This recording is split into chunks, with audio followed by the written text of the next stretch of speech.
పశ్చిమ గోదావరి జిల్లాలో కోళ్లకు వస్తున్న వైరస్తో ఇప్పటికే లక్షలాది కోళ్లు మృత్యువాత పడినట్టు అంచనా. ఇటు కోళ్ల ఫారాలకు సంబంధించి గుడ్ల కోసం పెంచే వాటితో పాటు మాంసం కోసం పెంచే కోళ్లకు సంబంధించి ఇటు 2 కోళ్ళు, అంతేకాకుండా పందెం కోళ్ళు, నాటుకోళ్ళు ఇలా ప్రతి దానికి కూడా వైరస్తో మృత్యువాత పడుతున్న పరిస్థితి. ప్రస్తుతం మనం పెనుగొండ మండలానికి సంబంధించి సిద్ధాంతం మెయిన్ కెనాల్ వద్ద ఉన్నాము. ఇక్కడ చూసుకోవచ్చు నిత్యం కూడా పదుల సంఖ్యలో మృత్యువాత పడిన కోళ్లను ఈ విధంగా కాలువలోకి వదిలేస్తున్నారు. దీంతో పూర్తిగా వ్యవసాయ పంట కాలువలన్నీ కూడా పూర్తి స్థాయిలో కలుషితం అయిపోతున్నాయి. దాదాపు ఈ ప్రాసెస్ అంతా కూడా దాదాపు గత వారం 10 రోజుల నుంచి కూడా ఇదే విధంగా మృత్యువాత పడిన కోళ్ళు ఈ విధంగా కాలువలో పడేస్తున్నారు. అంతేకాకుండా దీనివల్ల ఇతర వ్యాధులు ప్రబలే అవకాశం ఉందని ఇటు స్థానికులు కూడా ఇటు చుట్టుపక్కల వాసులందరూ కూడా వాపోతున్న పరిస్థితి. దాదాపు మనం విజువల్స్లో క్లారిటీగా చూడొచ్చు.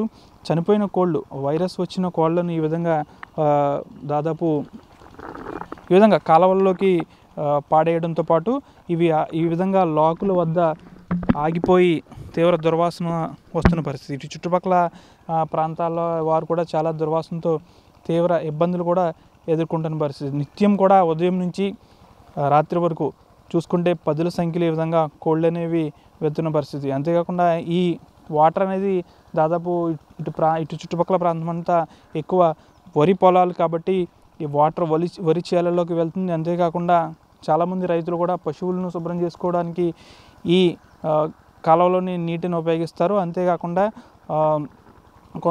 కొన్ని రకాల పశువులు కూడా ఈ వాటర్ను కూడా తాగుతూ ఉంటాయి.